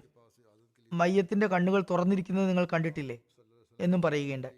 അടുത്ത പരാമർശം ഹദരത്ത് ഖല്ലാദ് ബിൻ റാഫി അസ്റുഖിയെ കുറിച്ചാണ്. ഇദ്ദേഹം അൻസാരി ആയിരുന്നു. ഹദരത്ത് ഖല്ലാദ് ബിൻ റാഫി അൻസാർ ഗോത്രമായ ബനു ഖദ്രജിന്റെ ശാഖയായ ഇജ്ലാനിൽപ്പെട്ട ആളായിരുന്നു. അദ്ദേഹത്തിന്റെ മാതാവിന്റെ പേര് ഉമ്മെ മാലിക് ബിൻ അബി ഉബൈ ബിൻ മാലിക് എന്നായിരുന്നു. ഹദരത്ത് ഖല്ലാദിന്റെ മകന്റെ പേര് യഹിയ എന്നായിരുന്നു. ഇദ്ദേഹം ഉമ്മെ റാഫി ബിൻ ഉസ്മാൻ ബിൻ ഖുൽദയിൽ നിന്നാണ് ജനിച്ചത്. അദ്ദേഹത്തിന്റെ എല്ലാ മക്കളും തുടക്കത്തിൽ തന്നെ മരിച്ചു പോയിരുന്നു, ചെറുപ്പത്തിൽ തന്നെ എന്നാണ് വന്നിട്ടുള്ളത്. ഇവിടെ വിവരിച്ചു കഴിഞ്ഞ നമസ്കാരം വീണ്ടും വീണ്ടും അനുഷ്ഠിക്കാൻ വേണ്ടി പറഞ്ഞ നിവേദനം പറഞ്ഞു. തിരുനബി സല്ലല്ലാഹു അലൈഹി വസല്ലം ഒരു വ്യക്തിയോട് നമസ്കാരത്തിന് വേണ്ടി 2-3 തവണ ആവർത്തിച്ച് പറയുകയുണ്ടായി. സഹീഹ് ബുഖാരിയിൽ ഹദരത്ത് അബൂ ഹുറയിൽ നിന്നും ഒരു നിവേദനം വന്നിട്ടുണ്ട്. തിരുനബി സല്ലല്ലാഹു അലൈഹി വസല്ലം പള്ളിയിൽ ഇരിക്കുകയായിരുന്നു. അപ്പോൾ ഒരു വ്യക്തി വന്ന് നമസ്കരിച്ചു. പിന്നെ അദ്ദേഹം തിരുനബിയോട് സലാം പറഞ്ഞു. തിരുനബി സലാം അടിക്കിയതിനു ശേഷം പറഞ്ഞു, തിരിച്ചുപോയി വീണ്ടും നമസ്കരിക്കുക. അങ്ങനെ അദ്ദേഹത്തെ വീണ്ടും തിരിച്ചയച്ചു. വീണ്ടും തിരിച്ചയച്ചു കൊണ്ട് നമസ്കരിച്ച് വരാൻ വേണ്ടി പറഞ്ഞുകൊണ്ട്. ഇത് നേരത്തെ വിവരിച്ചതാണ്. അപ്പോൾ ആ വ്യക്തി പറഞ്ഞു, താങ്കളെ സത്യപൂർണമായി അയച്ച അള്ളാഹു ആണ് സത്യം. ഇതിനേക്കാളും നല്ല നിലയിൽ എനിക്ക് നമസ്കരിക്കാൻ അറിയില്ല. അതുകൊണ്ട് താങ്കൾ തന്നെ എന്നെ നമസ്കാരം പഠിപ്പിച്ചാലും. തിരുനബി സല്ലല്ലാഹു അലൈഹി വസല്ലം പറഞ്ഞു, നമസ്കരിക്കാനായി നിൽക്കുമ്പോൾ അല്ലാഹു അക്ബർ എന്ന് പറയുക. തുടർന്ന് ഖുറാനിൽ നിന്നും അറിയുന്നത് പോലെ ചൊല്ലുക. ഒരു റുക്കു പറ്റുമെങ്കിൽ ചൊല്ലുക. അതായത് സൂറ ഫാത്തിഹയ്ക്ക് ശേഷം ഖുറാൻ ചൊല്ലുക. പിന്നീട് റുക്കു സാവകാശം ചെയ്യുക, മനസ്സംതൃപ്തി വരുന്നവരെ. പിന്നെ തല ഉയർത്തി സാവകാശം സമയമെടുത്ത് എത്തുതാലിൽ നിൽക്കുക. പിന്നെ സുജൂദ് ചെയ്യുക, അതും സമാധാനത്തോടെ പൂർത്തിയാക്കുക. പിന്നെ തല ഉയർത്തി സമാധാനത്തോടെ ഇരിപ്പുറപ്പിക്കുക. ചുരുക്കത്തിൽ നമസ്കാരം മുഴുവനും ഇങ്ങനെ സാവകാശം അനുഷ്ഠിക്കുക. അല്ലാമ ഇബ്നു ഹജർ അസ്കലാനി പറയുന്നു, ഈ സംഭവത്തിൽ പറയപ്പെട്ട വ്യക്തി ഹദരത്ത് ഖല്ലാദ് ബിൻ റാഫി ആയിരുന്നു. അടുത്തത് ഹദരത്ത് അബ്ബാദ് ബിൻ ബിഷറിനെ കുറിച്ചുള്ള അനുസ്മരണമാണ്. ഖന്തക് യുദ്ധത്തിൽ ഹദരത്ത് അബ്ബാദ് ബിൻ ബിഷറിന് നല്ലപോലെ ദീനി സേവനത്തിന് തൗഫീഖ് ലഭിച്ചു. ഹദരത്ത് ഉമ്മെ സലമ റളിയല്ലാഹു തആല അൻഹ വിവരിക്കുന്നു, ഞാൻ ഖന്തക്കിൽ തിരുനബി സല്ലല്ലാഹു അലൈഹി വസല്ലമയുടെ കൂടെ ഉണ്ടായിരുന്നു. ഒരിടത്ത് തിരുനബി സല്ലല്ലാഹു അലൈഹി വസല്ലം നിന്നും ഞാൻ വിട്ടു നിന്നേയില്ല. തിരുനബി സല്ലല്ലാഹു അലൈഹി വസല്ലം തന്നെയായിരുന്നു ആ കിടങ്ങിന്റെ പൂർണ്ണമായ മേൽനോട്ടം വഹിച്ചിരുന്നത്. നല്ല തണുപ്പ് കാലമായിരുന്നു. തിരുനബി സല്ലല്ലാഹു അലൈഹി വസല്ലം എഴുന്നേറ്റ് അള്ളാഹു തൗഫീഖ് നൽകി അത്രയും നേരം നമസ്കരിച്ചു. പിന്നീട് പുറത്തു പോകുന്നത് ഞാൻ കാണുന്നുണ്ടായിരുന്നു. തമ്പിൽ വെച്ച് നമസ്കരിച്ചു. കുറച്ചു നേരത്തിന് ശേഷം കണ്ണോടിച്ചപ്പോൾ തിരുനബി സല്ലല്ലാഹു അലൈഹി വസല്ലം ഇങ്ങനെ പറയുന്നുണ്ടായിരുന്നു, മുശ്രിക്കീങ്ങളുടെ കുതിരപ്പടയാളികൾ ഈ കിടങ്ങിന് ചുറ്റും റോന്തു ചുറ്റുന്നുണ്ട്, അവരെ ആര് നോക്കും? തുടർന്ന് തിരുനബി സല്ലല്ലാഹു അലൈഹി വസല്ലം ഒച്ചത്തിൽ വിളിച്ചു പറഞ്ഞു, ഏ അബ്ബാദ് ബിൻ ബിഷർ. ഹദരത്ത് ഇബാദ് പറഞ്ഞു, ഉത്തരവ്, ഞാൻ ഹാജരാണ്. തിരുനബി സല്ലല്ലാഹു അലൈഹി വസല്ലം ചോദിച്ചു, താങ്കൾ ഒറ്റക്കാണോ, മറ്റാരെങ്കിലും കൂടെയുണ്ടോ? അപ്പോൾ അദ്ദേഹം പറഞ്ഞു, അതെ, എൻ്റെ കൂടെ കുറച്ച് സുഹൃത്തുക്കളുമുണ്ട്. ഞങ്ങൾ അങ്ങയുടെ കൂടാരത്തിന് ചുറ്റും കാവൽ നിൽക്കുകയാണ്. തിരുനബി സല്ലല്ലാഹു അലൈഹി വസല്ലം പറഞ്ഞു, നിങ്ങൾ സുഹൃത്തുക്കളോടൊപ്പം കിടങ്ങിന് ചുറ്റും നോക്കി വരിക. മുശ്രിക്കീങ്ങളുടെ ചില കുതിരസവാരിക്കാർ അവിടെ കറങ്ങി നടക്കുന്നുണ്ട്. അവർ അത് നിരീക്ഷിക്കുന്നുണ്ട്. നിങ്ങൾ അശ്രദ്ധരായ നേരത്ത് നിങ്ങളെ കടന്നാക്രമിക്കാൻ അവർ ആഗ്രഹിക്കുന്നു. പിന്നെ തിരുനബി സല്ലല്ലാഹു അലൈഹി വസല്ലം ഇങ്ങനെ ദുആ ചെയ്തു, അല്ലാഹുവേ, ഞങ്ങളിൽ നിന്നും അവരുടെ ഉപദ്രവത്തെ നീക്കിക്കളയണമേ, അവർക്കെതിരിൽ ഞങ്ങളെ സഹായിക്കണമേ, അവരെ പരാജിതരാക്കണമേ. നിനക്കല്ലാതെ മറ്റാർക്കും അവരെ പരാജയപ്പെടുത്താൻ സാധിക്കുന്നതല്ല. തുടർന്ന് ഹദരത്ത് ഇബാദ് ബിൻ ബിഷർ തന്റെ സുഹൃത്തുക്കളോടൊപ്പം പുറപ്പെട്ടു. അബു സുഫിയാൻ മുശ്രിക്കീങ്ങളായ കുതിര സവാരിക്കാരോടൊപ്പം അവിടെ കിടങ്ങിന്റെ ഇടുങ്ങിയ സ്ഥലത്ത് നിരീക്ഷണം നടത്തുന്നതായി കണ്ടു. അവിടെ കറങ്ങി നടക്കുകയായിരുന്നു. മുസ്ലിങ്ങൾക്ക് അവരുടെ വരവിനെ കുറിച്ച് അപ്പോഴേക്കും മറിഞ്ഞു കഴിഞ്ഞിരുന്നു. ആ കിടങ്ങിന്റെ അരികിൽ ഇരുന്നവർക്ക് കാര്യം മനസ്സിലായിരുന്നു. മുസ്ലിങ്ങൾ അവർക്ക് മേൽ കല്ലെറിയാനും അമ്പെയ്യാനും തുടങ്ങി. ഞങ്ങളും അവരോടൊപ്പം അവിടെ തന്നെ നിന്നു. ഞങ്ങളും അവർക്കെതിരെ അമ്പെയ്തു. അങ്ങനെ ഞങ്ങൾ മുശ്രിക്കീങ്ങൾ അമ്പെയ്തുകൊണ്ട് അവരെ തങ്ങളുടെ സ്ഥലത്ത് നിന്നും പിന്മാറ്റാൻ ഞങ്ങൾ നിർബന്ധിതരാക്കി. അവർ തങ്ങളുടെ താവളത്തിലേക്ക് തിരിച്ചുപോയി. ഞാൻ തിരുനബി സല്ലല്ലാഹു അലൈഹി വസല്ലമയുടെ അടുക്കലേക്ക് വന്നു. തിരുനബി സല്ലല്ലാഹു അലൈഹി വസല്ലം നമസ്കരിക്കുന്നതായി ഞാൻ കണ്ടു. ശേഷം ഞാൻ ഈ സംഭവത്തെക്കുറിച്ച് തിരുനബിയോട് സവിശദം പറഞ്ഞു. ഹജരത് ഉമ്മ സൽമ റളിയല്ലാഹു അൻഹ വിവരിക്കുന്നു, തുടർന്ന് തിരുനബി സല്ലല്ലാഹു അലൈഹി വസല്ലം ഉറങ്ങുകയുണ്ടായി. എത്രത്തോളം എന്നാൽ തിരുനബി സല്ലല്ലാഹു അലൈഹി വസല്ലമയുടെ ദീർഘശ്വാസം എനിക്ക് കേൾക്കാമായിരുന്നു. ഹജരത് ബിലാൽ സുബഹിക്ക് ബാങ്ക് ശബ്ദം കൊടുക്കുന്ന ശബ്ദം കേൾക്കുന്നത് വരെയും തിരുനബി സല്ലല്ലാഹു അലൈഹി വസല്ലം ഉറങ്ങുന്നതായി കണ്ടു. കുറച്ച് പുലർച്ചയുടെ വെളുപ്പ് പരക്കുന്നതായി കണ്ടപ്പോൾ തിരുനബി സല്ലല്ലാഹു അലൈഹി വസല്ലം പുറത്തേക്ക് വന്നു. ഫജറിന്റെ സമയത്ത് മുസ്ലിങ്ങൾക്ക് നമസ്കാരത്തിൽ ഇമാമത്ത് വഹിച്ചു. ഹജരത് ഉമ്മ സൽമ റളിയല്ലാഹു അൻഹ വിവരിക്കുന്നു, പറയുമായിരുന്നു, അള്ളാഹു ഇബാദ് ബിൻ ബിഷറിന് മേൽ കരുണ ചൊരിയട്ടെ, തിരുനബി സല്ലല്ലാഹു അലൈഹി വസല്ലമയുടെ സഹാബാക്കളിൽ ഏറ്റവും കൂടുതൽ സമയം തിരുനബിയുടെ കൂടാരത്തിന് ചുറ്റും കഴിച്ചു കൂട്ടിയ വ്യക്തി അദ്ദേഹമായിരുന്നു. എപ്പോഴും അദ്ദേഹം തിരുനബിയുടെ കൂടാരത്തിന് പാറാവ് നിൽക്കാൻ ശ്രമിച്ചിരുന്നു. ഹസ്രത്ത് ആയിഷ പറയുമായിരുന്നു, അൻസാറുകളിൽ 3 പേരെ കുറിച്ച് അവരുടെ ശ്രേഷ്ഠതയിൽ മറ്റാർക്കും അവരെ പിന്തള്ളാൻ സാധിക്കുകയില്ല, പകരം വെക്കാൻ പറ്റാത്തവരാണ് അവർ എന്ന് പറയാൻ സാധിക്കും. അതായത് ഹജരത് ഉസൈദ് ബിൻ ഹുസൈർ, ഹജരത് സാദ് ബിൻ മാസ്, ഹജരത് അബാദ് ബിൻ ബഷർ. കിബില മാറ്റത്തെ കുറിച്ചുള്ള നിവേദനം വന്നിരിക്കുന്നു. ഇപ്രകാരം നിവേദനമുണ്ട്. ഹജരത് ഇബാദ് ബിൻ ബിഷറിനെ കുറിച്ചും അതിൽ വിവരണം വന്നിട്ടുണ്ട്. ഹജരത് തുവൈല റളിയല്ലാഹു അൻഹയിൽ നിന്ന് നിവേദനം, ഞങ്ങൾ ബനു ഹരിസ ഗോത്രത്തിൽ ലൊഹറോ അസ്ര നമസ്കരിക്കുകയായിരുന്നു. 2 റക്കാത്തുകൾ ബൈത്തുൽ മഖ്ദസിലേക്ക് തിരിഞ്ഞ് നമസ്കരിച്ച് കഴിഞ്ഞപ്പോൾ ഒരു വ്യക്തി അങ്ങോട്ട് വന്ന് ഞങ്ങളോട് പറഞ്ഞു, കിബില മസ്ജിദ് ഹറമിലേക്ക് മാറ്റിയിരിക്കുന്നു. അവർ പറയുന്നു, ഞങ്ങൾ എന്നിട്ട് അപ്പോൾ തന്നെ സ്ഥലം മാറ്റി പുരുഷന്മാർ സ്ത്രീകളുടെ സ്ഥലത്തേക്കും സ്ത്രീകൾ പുരുഷന്മാരുടെ സ്ഥലത്തേക്കും മാറുകയുണ്ടായി. മറ്റൊരു നിവേദന പ്രകാരം ഈ സന്ദേശം കൊണ്ടുവന്ന വ്യക്തിയുടെ പേര് ഹദരത്ത് അബ്ബാദ് ബിൻ ബഷർ ബിൻ ഖൈസി എന്നായിരുന്നു. ഇദ്ദേഹം ബനു ഹാരിസ ഗോത്രത്തിൽപ്പെട്ട വ്യക്തിയായിരുന്നു. മറ്റൊരു നിവേദന പ്രകാരം ബനു അബ്ദുൽ അഷ്അൽ ഗോത്രത്തിൽപ്പെട്ട ഇബാദ് ബിൻ ബഷർ ബിൻ വഖ്ഷ് ആയിരുന്നു ആ സന്ദേശവാഹകൻ. ഹുദൈബിയ സന്ധിയുടെ അവസരത്തിൽ മക്ക ഖുറൈശികളുടെ ഭാഗത്തു നിന്നും സുഹൈൽ ബിൻ അമ്ർ തിരുനബി സല്ലല്ലാഹു അലൈഹി വസല്ലമയുമായി സന്ധി സംഭാഷണത്തിന് വന്നപ്പോൾ ഹജരത്ത് അബ്ബാദ് ബിൻ ബിഷർ തിരുനബി സല്ലല്ലാഹു അലൈഹി വസല്ലമയുടെ അടുത്ത് ലോഹയുടെ പടച്ചട്ടയും അണിഞ്ഞ് നിൽപ്പുണ്ടായിരുന്നു. അദ്ദേഹത്തിന്റെ കൂടെ മറ്റൊരു സഹാബിയ ഹജരത് സലമ ബിൻ അസ്ലമും ഉണ്ടായിരുന്നു. സംസാരവേളയിൽ സുഹൈലിന്റെ ശബ്ദം ഉയർന്നു. അപ്പോൾ ഹജരത് അബ്ബാദ് ബിൻ ബിഷർ അയാളോട് പറഞ്ഞു, തിരുനബിയുടെ മുമ്പിൽ ശബ്ദം താഴ്ത്തി സംസാരിക്കുക. ഹജരത് അബ്ബാദ് ബിൻ ബിഷർ എല്ലാ യുദ്ധങ്ങളിലും മുൻനിരയിൽ ഉണ്ടായിരുന്നു.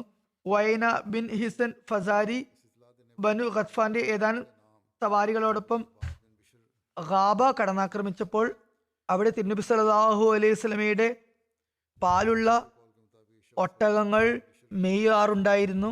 അവർ ഒട്ടകങ്ങളുടെ മേൽനോട്ടത്തിനായി നിയോഗിച്ച വ്യക്തിയെ വധിച്ചു. അയാളുടെ ഭാര്യയും അതുപോലെ തിരുനബി സല്ലല്ലാഹു അലൈഹി വസല്ലമയുടെ ഒട്ടകങ്ങളെയും അവർ കവർന്നു കൊണ്ടുപോയി. ഈ വിവരം മദീനയിൽ എത്തിയപ്പോൾ കുതിര സവാരിക്കാർ തിരുനബി സല്ലല്ലാഹു അലൈഹി വസല്ലം സമക്ഷം ഹാജരായി. നിവേദനങ്ങളിൽ വന്നിരിക്കുന്നു, അൻസാറുകളിൽ നിന്ന് ഹജരത്ത് മിഖ്ദാദ് ബിൻ അസ്വദ് റളിയല്ലാഹു അൻഹുവിന് ശേഷം ഏറ്റവും ആദ്യം തിരുനബി സല്ലല്ലാഹു അലൈഹി വസല്ലമയുടെ അടുക്കൽ അപ്പോൾ എത്തിയത് ഹജരത്ത് ഇബാദ് ബിൻ ബിഷർ റളിയല്ലാഹു അൻഹു ആയിരുന്നു. ഈ യുദ്ധ ദൗത്യം കർദ് യുദ്ധം എന്ന പേരിൽ പ്രസിദ്ധമാണ്. ഇതിന്റെ വിശദീകരണം സഹി ബുഖാരിയിൽ വന്നിട്ടുണ്ട്. യസീദ് ബിൻ അബീസിൽ നിന്ന് നിവേദനം, അദ്ദേഹം പറയുന്നു, ഞാൻ ഹജരത് സൽമ ബിൻ അക്വ ഇങ്ങനെ പറയുന്നതായി കേട്ടു. ഞാൻ സുബഹി ബാങ്കിന് മുമ്പേ മദീനയിൽ നിന്ന് പുറപ്പെട്ട് ഗാബയിലേക്ക് പോയി. തിരുനബി സല്ലല്ലാഹു അലൈഹി വസല്ലമയുടെ കറവയുള്ള ഒട്ടകങ്ങൾ സീ കിർദ് എന്ന സ്ഥലത്ത് മേയുന്നുണ്ടായിരുന്നു. പറയുന്ന അബ്ദുറഹ്മാൻ ബിൻ ഓഫിന്റെ ഒരു മകൻ എന്നെ വഴിയിൽ വെച്ച് കണ്ടപ്പോൾ പറഞ്ഞു, തിരുനബി സല്ലല്ലാഹു അലൈഹി വസല്ലമയുടെ ഒട്ടകങ്ങൾ കവർന്നു കൊണ്ടുപോയി, തട്ടിക്കൊണ്ടുപോയിരിക്കുന്നു. ഞാൻ ചോദിച്ചു, ആരാണ് കവർന്നു കൊണ്ടുപോയത്? ഖത്ഫാനിലെ ആളുകളാണ് എന്ന് പറഞ്ഞു. ഇത് കേട്ടതും ഞാൻ യാ സബാ എന്ന് 3 തവണ ഉറക്കെ വിളിച്ചു പറഞ്ഞു. അങ്ങനെ മദീനയിലെ മണൽ പ്രദേശത്തുള്ള ആളുകൾ വരെ എന്റെ ശബ്ദം എത്തി. ശേഷം ഞാൻ ദ്രുതഗതിയിൽ അവിടെ നിന്നും സഞ്ചരിക്കുകയും ഓടിപ്പോവുകയും ആ കൊള്ളക്കാരെ പിടികൂടുകയും ചെയ്തു. അവർ മൃഗങ്ങൾക്ക് വെള്ളം കൊടുക്കാൻ ഒരുങ്ങി നിൽക്കുകയായിരുന്നു. ഞാൻ അവരിലേക്ക് അസ്ത്രം എയ്തു. ഞാൻ നല്ല അമ്പെയ്ത്തുകാരനായിരുന്നു. ഞാൻ അപ്പോൾ ഒരു കവിത ചൊല്ലിയിരുന്നു, ഞാൻ അക്വയുടെ മകനാണ്, പാലൂട്ടിയവർക്ക് ഇന്ന് ഞാൻ ആരാണെന്ന് മനസ്സിലാവും. ഞാൻ ഗർജിച്ചുകൊണ്ട് ഈ ഈരടികൾ ചൊല്ലിക്കൊണ്ടിരുന്നു, യുദ്ധഗീതം ആലപിച്ചുകൊണ്ടിരുന്നു. അങ്ങനെ ആ എല്ലാ കറവ ഒട്ടകങ്ങളെയും ഞാൻ മോചിപ്പിച്ചു. അവരിൽ നിന്ന് 30 പുതപ്പുകളും തട്ടിപ്പറിച്ചെടുത്തു. പറഞ്ഞു, ഞാൻ ഇതേ അവസ്ഥയിലായിരുന്നു. അപ്പോഴേക്കും തിരുനബി സല്ലല്ലാഹു അലൈഹി വസല്ലം മറ്റു ചിലരോടൊപ്പം അവിടെയും എത്തി. ഞാൻ പറഞ്ഞു, അല്ലയോ അള്ളാഹുവിന്റെ പ്രവാചകരെ, ഞാൻ ഇവക്ക് വെള്ളം കുടിക്കാൻ സമ്മതിച്ചിട്ടില്ല, അവക്ക് ദാഹമുണ്ടാകും. വെള്ളം കുടിക്കുന്നതിന് മുമ്പ് കവർന്നതാണ്. അതുകൊണ്ട് അവിടേക്ക് കുറച്ച് ആളുകളെ അയച്ചാലും തിരുനബി സല്ലല്ലാഹു അലൈഹി വസല്ലം പറഞ്ഞു, അല്ലയോ അക്വയുടെ മകനെ, നീ അവരുടെ മേൽ നിയന്ത്രണം ഏറ്റെടുത്തിരിക്കുന്നു, അതുകൊണ്ട് ഇനി സൗമ്യമായി പെരുമാറുക. ഹദരത്ത് അക്വ പറയുന്നു, പിന്നെ ഞങ്ങൾ തിരിച്ചു വന്നു. തിരുനബി സല്ലല്ലാഹു അലൈഹി വസല്ലം എന്നെ തന്റെ ഒട്ടകത്തിന്റെ പിറകിലായി ഇരുത്തി. അതേ അവസ്ഥയിൽ ഞങ്ങൾ മദീനയിൽ പ്രവേശിച്ചു. ഹദരത്ത് ഹാത്തിബ് ബിൻ അബി ബൽത്തയെ കുറിച്ചുള്ള വിവരണമാണ് ഇനി. അദ്ദേഹം 65-ാമത്തെ വയസ്സിൽ ഹിജ്റ 30-ാം വർഷം മദീനയിൽ വെച്ചാണ് വഫാത്തായത്. ഹദരത്ത് ഉസ്മാൻ അദ്ദേഹത്തിന്റെ ജനാസ നമസ്കരിപ്പിക്കുകയുണ്ടായി.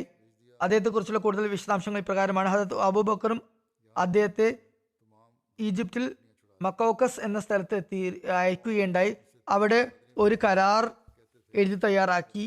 അത് ഹദരത്ത് അമ്ര ബിൻ ആസ് ഈജിപ്തിനെ ആക്രമിക്കുന്നത് വരെയും ഇരു കക്ഷികൾക്കും ഇടയിൽ ആ കരാർ നിലനിൽക്കുകയും ചെയ്തു. ഹദരത്ത് ഹാത്തിബ് സുന്ദരമായ ശരീരപ്രകൃതത്തിനുടമയായിരുന്നു. ഇടതൂർന്നതല്ലാത്ത കനമില്ലാത്ത താടിയായിരുന്നു. കഴുത്ത് അല്പം കുനിഞ്ഞായിരുന്നു. ഇടത്തരം ഉയരമായിരുന്നു. അദ്ദേഹത്തിന്റെ വിരലുകൾ നല്ല തടിച്ചതായിരുന്നു. യാക്കൂബ് ബിൻ ഉത്ബയിൽ നിന്ന് നിവേദനം, ഹാത്തിബ് ബിൻ അബി ബൽത്ത തന്റെ വഫാത്ത് വേളയിൽ 4000 ദിനാറും ദിർഹവും ബാക്കി വച്ചിട്ടുണ്ടായിരുന്നു. അദ്ദേഹം ധാന്യത്തിന്റെയും മറ്റും കച്ചവടക്കാരനായിരുന്നു.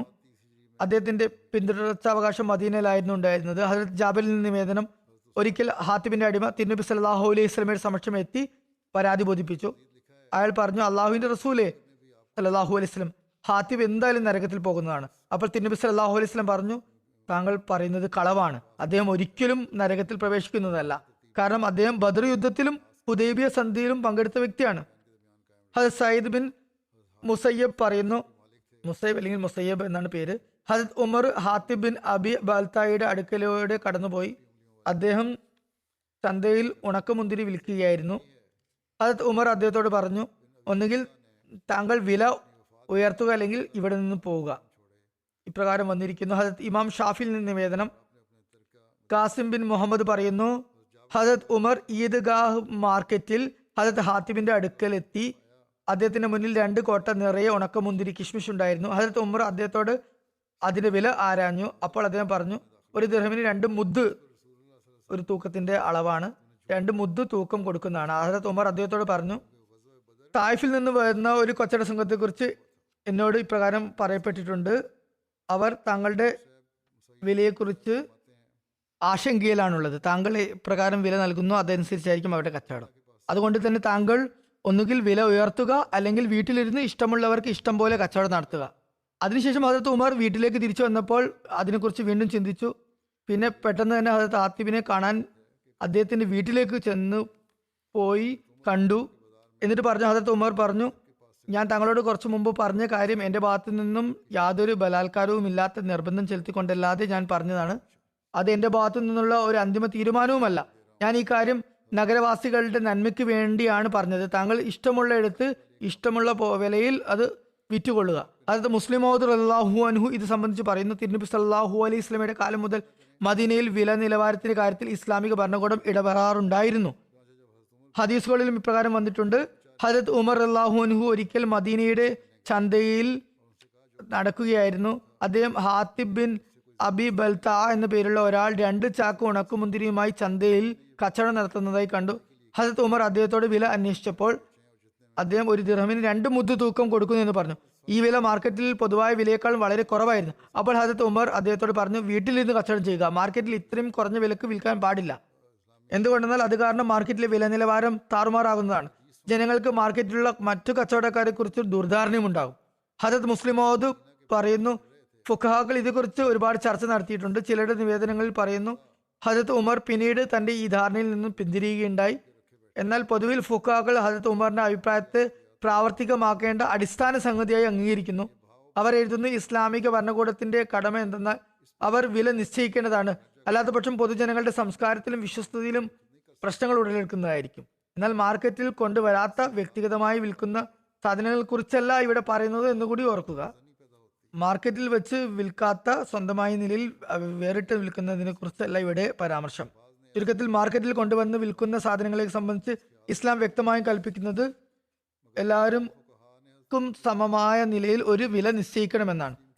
അവിടെ കച്ചവടക്കാർ വിലയിൽ ഏറ്റക്കുറച്ചിൽ വരുത്താൻ പാടുള്ളതല്ല. ഇതിനെ പിന്തുണക്കുന്ന രീതിയിൽ ഫുഖഹാക്കൾ ഹദീസുകളിലും അതുപോലെ തന്നെ ആസാറുകളും സഹാബികളുടെ വചനങ്ങളും രേഖപ്പെടുത്തിയിട്ടുണ്ട്. ഇവിടെ മത്സരത്തിനും പിന്നെ എതിർ കക്ഷിക്ക് നഷ്ടം വരുത്താനുള്ള ഉദ്ദേശത്തിലും വിലക്കുറവ് വില കൂടുതൽ ഉണ്ടാക്കാം. അതുകൊണ്ട് ഒരേ വില നിശ്ചയിക്കേണ്ടതും അനിവാര്യമാണ്. ഹിജ്റ വർഷം 5 ഉണ്ടായ ബനു മുസ്തലിഖ് യുദ്ധത്തിൽ നിന്ന് തിരിച്ചു വന്നപ്പോൾ തിരുനബി സല്ലല്ലാഹു അലൈഹി വസല്ലം നുക്കി എന്ന സ്ഥലത്ത് കൂടെ കടന്നുപോയി. അവിടെ വിശാലമായ സ്ഥലവും ഒരുപാട് കിണറുകളും പുൽമേടുകളും കണ്ടു. അപ്പോൾ തിരുനബി സല്ലല്ലാഹു അലൈഹി വസല്ലം ആ കിണറുകളിൽ വെള്ളമുണ്ടോ എന്ന് അന്വേഷിച്ചു. അപ്പോൾ പറഞ്ഞു, അള്ളാഹുവിന്റെ റസൂലെ, ഈ കിണറുകളെ ഞങ്ങൾ പുകത്തുമ്പോഴൊക്കെ തന്നെ അതിലെ വെള്ളം വറ്റിപ്പോകുന്നു, അതുപോലെ തന്നെ കിണർ ഇടിഞ്ഞും പോകുന്നു. അപ്പോൾ തിരുനബി സല്ലല്ലാഹു അലൈഹി വസല്ലം ഹദരത്ത് ഹാത്തിബ് ബിൻ അബി ബൽതയോട് ഒരു കിണർ കുഴിക്കാൻ കൽപ്പിച്ചു. തിരുനബി സല്ലല്ലാഹു അലൈഹി വസല്ലം നക്കീനെ മേച്ചിൽപ്പുറമാക്കാനും കൽപ്പിച്ചു. ഹദരത്ത് ബിലാൽ ബിൻ ഹാരിസ് മസ്നി ആയെ അതിന്റെ മേൽനോട്ടക്കാരനായി നിയമിച്ചു. ഹദരത്ത് ബിലാൽ പറഞ്ഞു, അള്ളാഹുവിന്റെ റസൂലെ സല്ലല്ലാഹു അലൈഹി വസല്ലം, ഞാൻ ഈ ഭൂമിയിൽ എത്ര ഭാഗമാണ് മേച്ചിൽപ്പുറമാക്കി നിശ്ചയിക്കേണ്ടത്? തിരുനബി സല്ലല്ലാഹു അലൈഹി വസല്ലം പറഞ്ഞു, പ്രഭാതം പൊട്ടി വിടരുമ്പോൾ ഉയർന്ന ശബ്ദമുള്ള ഒരാളെ അവിടെ നിർത്തുക. അതായത് പ്രഭാതം പൊട്ടി വിടരുമ്പോൾ ഇരുട്ടുള്ള സമയത്ത് ശബ്ദം വളരെ ദൂരത്തേക്ക് എത്തുന്നതാണ്. ഈ ശബ്ദത തളം കെട്ടി നിൽക്കുന്ന അവസ്ഥയാണ് ഉണ്ടാവുക. രാത്രി ശബ്ദം ദീർഘദൂരത്തേക്ക് എത്തുമെങ്കിലും പ്രഭാതം പൊട്ടി വരുന്നതിന് ശേഷം എത്ര ദൂരത്തേക്ക് എത്തുന്നോ അത് നോക്കാൻ പറഞ്ഞു. അങ്ങനെയുള്ള ഒരു സ്ഥലത്ത് ഒരു മുക്കമ്മൽ എന്നു പേരുള്ള പർവ്വതത്തിന് മുകളിൽ ഒരു വ്യക്തിയെ നിർത്തുക. അങ്ങനെ അയാളുടെ ശബ്ദം എവിടെ വരെ എത്തുന്നോ അത്രയും പ്രദേശത്തെ മുസ്ലിങ്ങളുടെ കുതിരകളും ഒട്ടകങ്ങളും മേയാൻ വേണ്ടി മേച്ചിൽ പുറമാക്കുക. ജിഹാദിന് വേണ്ടി ഉപയോഗിക്കുന്ന സവാരി മൃഗങ്ങളെ, കുതിരകളെയും ഒട്ടകങ്ങളെയും അവിടെ മേയ്ക്കാൻ വേണ്ടി വിടുക. ഹദരത്ത് ബിലാൽ പറഞ്ഞു, അല്ലേ അള്ളാഹുവിന്റെ റസൂലെ സല്ലല്ലാഹു അലൈഹി വസല്ലം, മുസ്ലിങ്ങളുടെ മേയുന്ന മൃഗങ്ങളെ കുറിച്ച് എന്താണ് അഭിപ്രായം? മറ്റു മൃഗങ്ങളെ കുറിച്ച്, ജിഹാദിന് വേണ്ടി ഉപയോഗിക്കാത്ത വ്യക്തിപരമായ ആവശ്യത്തിന് ഉപയോഗിക്കുന്ന മൃഗങ്ങളെ കുറിച്ച് എന്താണ് ഉത്തരവുള്ളത്? തിരുനബി സല്ലല്ലാഹു അലൈഹി വസല്ലം പറഞ്ഞു, അവ ഇതിൽ പ്രവേശിക്കുന്നതല്ല. ജിഹാദിന് വേണ്ടി ഉപയോഗിക്കുന്നവയെ മാത്രം ഈ സ്ഥലത്തേക്ക് മേയ്ക്കാൻ അനുവദിക്കുക. മറ്റുള്ളതെല്ലാം അവരവരുടെ മേച്ചിൽ സ്ഥലത്ത് തന്നെ പോകട്ടെ. ഹദരത്ത് ബിലാൽ പറഞ്ഞു, അള്ളാഹുവിന്റെ റസൂലെ, ചില അവശരായ സ്ത്രീ പുരുഷന്മാരുണ്ട്, അവരുടെ പക്കൽ ഒരുപാട് അല്ലെങ്കിലും കുറച്ച് കന്നുകാലികളുണ്ട്. അവർക്ക് എന്നാൽ ആ മൃഗങ്ങളെയും കൊണ്ട് ദൂര ദിക്കുകളിലേക്ക് മറ്റു സ്ഥലങ്ങളിലേക്ക് പോകാനുള്ള കഴിവില്ല. അവരെ കുറിച്ച് എന്താണ് ഉത്തരവുള്ളത്? നബി സല്ലല്ലാഹു അലൈഹി വസല്ലം പറഞ്ഞു, അവയെ വിട്ടുകൊള്ളുക, ഇവിടെ മേയാൻ വേണ്ടി അനുവദിച്ചു കൊള്ളുക. അത് ദരിദ്രരുടെ വളരെ തുച്ഛമായ സമ്പത്തല്ലേ, ആസ്തിയല്ലേ, അവയെ മേയ്ക്കാൻ വേണ്ടി അനുവദിക്കുക. മറ്റൊരു നിവേദനത്തെ കുറിച്ച് പരാമർശിക്കാം. നേരത്തെയും അത് വിവരിച്ചതാണ്. ഒരു അൻസാരി ഉണ്ടായിരുന്നു. അദ്ദേഹം ഹദരത്ത് സുബൈറുമായി ഹറ എന്ന നദിയെ സംബന്ധിച്ച് വഴക്ക് കൂടുകയുണ്ടായി. ഈ നദിയിൽ നിന്നാണ് ജനങ്ങളുടെ ഈന്തപ്പനകൾക്ക് വെള്ളം നൽകിയിരുന്നത്. അൻസാരി ഹദരത്ത് സുബൈറിനോട് പറഞ്ഞു, വെള്ളം ഒഴുകാൻ വിടുക, തടകിട്ടാതിരിക്കുക. എന്നാൽ സുബൈർ അത് സമ്മതിച്ചില്ല. അങ്ങനെ അക്കാര്യത്തിൽ രണ്ടുപേരും വഴക്കുമായി തിരുനബി സല്ലല്ലാഹു അലൈഹി വസല്ലമയുടെ സമക്ഷമെത്തി. തിരുനബി സല്ലല്ലാഹു അലൈഹി വസല്ലം ഹദരത്ത് സുബൈറിനോട് പറഞ്ഞു, സുബൈർ, ആദ്യം നിങ്ങൾ നിങ്ങളുടെ വൃക്ഷങ്ങളെ നനക്കുക, അതിനുശേഷം അയൽവാസികൾക്ക് വേണ്ടി വെള്ളം തുറന്നു കൊടുക്കുക.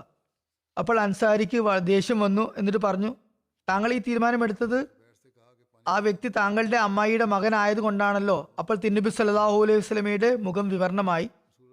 എന്നിട്ട് പറഞ്ഞു, സുബൈർ, നിങ്ങളുടെ മരങ്ങൾ നനച്ചതിന് ശേഷം വെള്ളം തടഞ്ഞു വെക്കുക.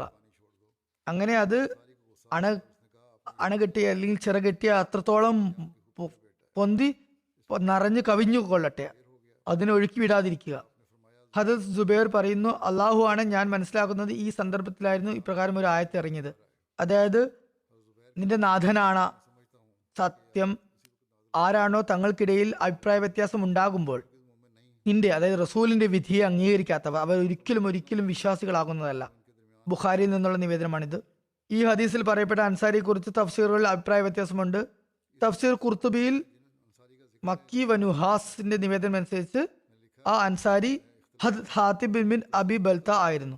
ഇന്ന് വിവരിക്കാനുണ്ടായ സഹാബികളെ കുറിച്ച് ആണ് ഇപ്രകാരം വന്നിരിക്കുന്നത്. അതൊക്കെ ഇവിടെ വിവരിച്ചു കഴിഞ്ഞു. കുറച്ചുകൂടി ബാക്കിയുണ്ട്. ഇൻഷാ അല്ലാഹ് അത് പിന്നീട് വിവരിക്കുന്നതായിരിക്കും.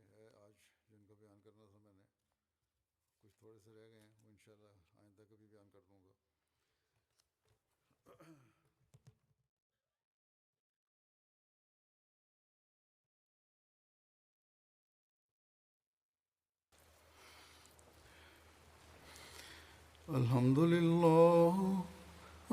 لله نحمده ونستعينه ونستغفره ونؤمن به ونتوكل عليه ونعوذ بالله من شرور أنفسنا ومن سيئات أعمالنا من يهده الله فلا مضل له ومن يضلل فلا هادي له ونشهد أن لا إله إلا الله ونشهد أن محمدا عبده ورسوله عباد الله رحمكم الله إن الله يأمر بالعدل والإحسان وإيتاء ذي القربى وينهى عن الفحشاء والمنكر والبغي يعظكم لعلكم تذكرون اذكروا الله يذكركم وادعوه يستجب لكم ولذكر الله أكبر.